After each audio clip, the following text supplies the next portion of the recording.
Shalom and welcome to another in our series of podcasts from Temple Beth Am, a dynamic center for conservative Judaism in Los Angeles. This is Meditation and Mindfulness with Rabbi Adam Kligfeld. Good morning, everyone. Good morning to those from my office in Temple Beth Am. Welcome to a new participant, Sarah, this morning. Great to have you with us. Good morning to those on Zoom. Good morning to anyone who's watching live on Facebook and to anyone who's listening to this on the Temple Beth Am podcast series. Last week, we tried something a little bit different. We tried to move from left brain to right brain, from language and ideas and concepts and Torah as a funnel for the meditative experience to something a little broader, a little more right brain, a little more expansive. Some of you found meaning in it. Some of you were struggling, and that's fine. It's these methodologies take years to become comfortable with. I thought we would toggle back this week and use more of our left brain as a pathway into the right brain, and to use thinking and ideas as a way to open up into the meditative zone. So I'm thinking of a commentary on the opening lines of Parshat Lech Lecha, famous sentence, obviously. God says to Avram, Lech Lecha, take yourself, me'artzecha, from your land, umi moladetcha, from your birthplace, umi beit avicha, from the house of your father, el ha'aretz asher areka, to the place that I will show you. And many commentators have talked about the triplicate of the things from which Abraham is being asked to leave. From land, eretz, moledet, you hear in the word moledet, huledet, like birthday, from the place where you were born, and the house of your father. Are those all synonyms? That all the same, three ways of saying the same thing? Is there a subtle difference between leaving each of those things? To leave, your actual geography, to leave is moledet, a sense of nationhood, and is Beit Avicha, something more intimate.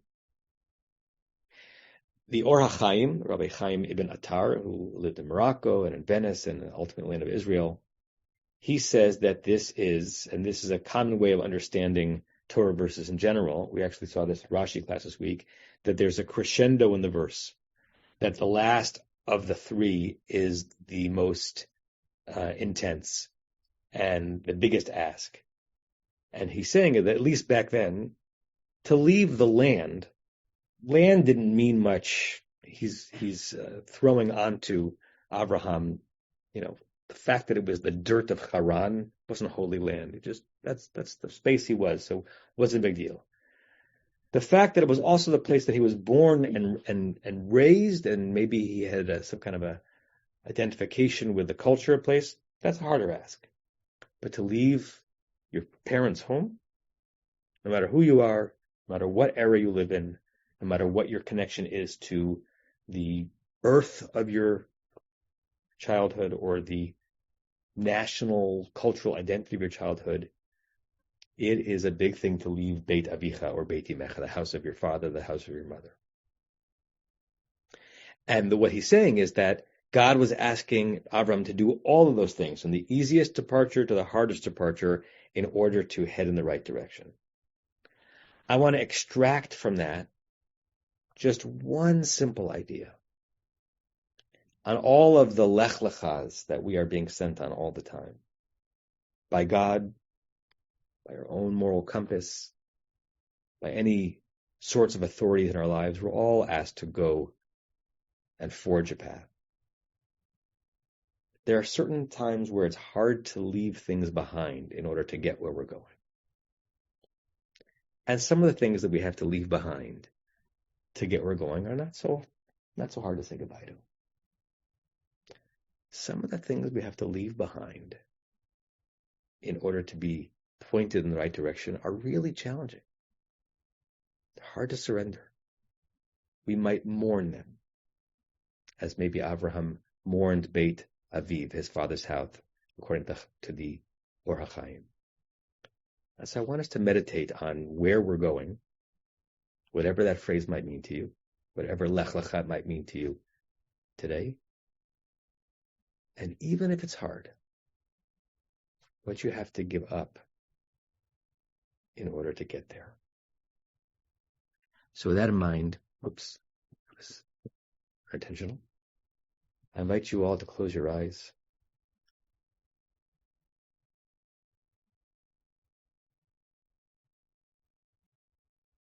And try to claim the stillness that is being offered to you in this moment. It's a reminder that stillness is always being offered to you, no matter how much noise there may be in the room. Stillness is always being dangled in front of you.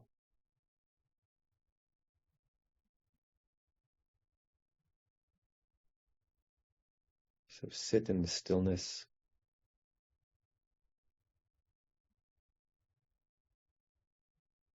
Begin to feel a deep identification with your body. Refuse mind and body so that you're all of a sudden very aware that the you of you, the mind of you, the soul of you is placed and housed in this body of this shape, the only body you will ever have.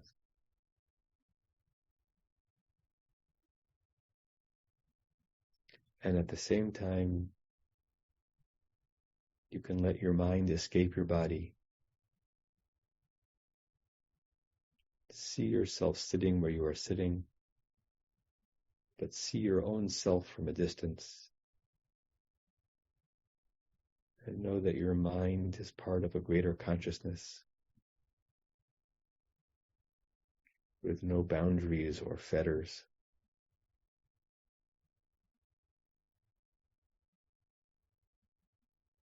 That your awareness and consciousness is linked to the person to your left, to the right, and radiating outwards. You are contained and you are loosened at the same time.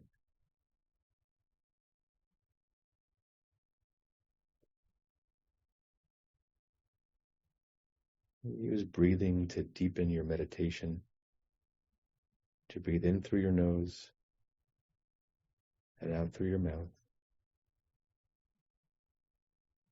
leisurely. Don't need to exaggerate the slowness of your breathing, but breathe with the delight and relish, certainly with no hurry.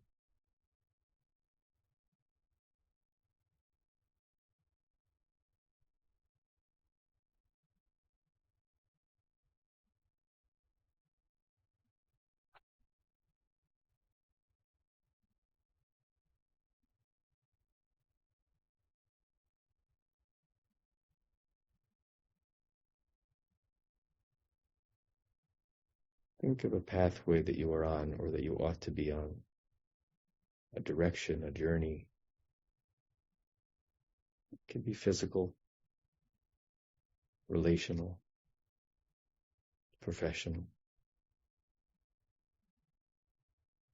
Some journey with respect to which that you are hearing a lech lecha, to get thee going.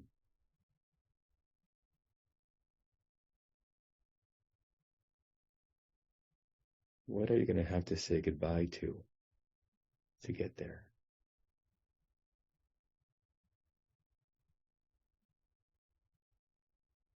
What's going to be hard to leave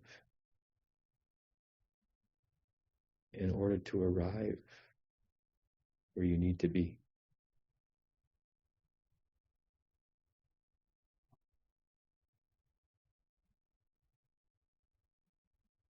Me'artzecha u'mimoladetcha u'mibeit avicha. There might be easy ones you can put in the rearview mirror and bury and say goodbye.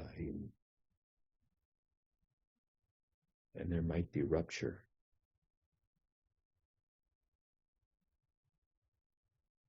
The cost of Lech Lecha is sometimes rupture.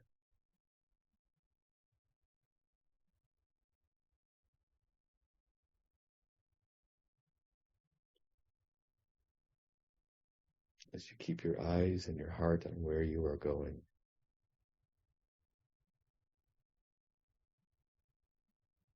what will you have to mourn as the cost?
ready, you can start coming to the surface. Connecting back to this moment, the room you're in. Let's see. Feel those moments of meditation both slipping away, but also perhaps leaving a residue that can be taken with you. We're going to say the closing meditation prayer 3 times. Please take one.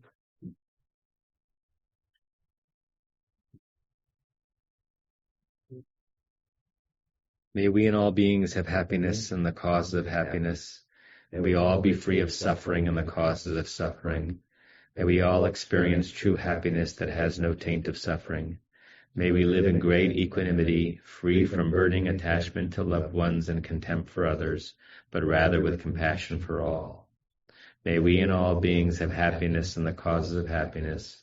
May we all be free of suffering and the causes of suffering. May we all experience true happiness that has no taint of suffering. May we live in great equanimity, free from burning attachment to loved ones and contempt for others, but rather with compassion for all. May we and all beings have happiness and the causes of happiness.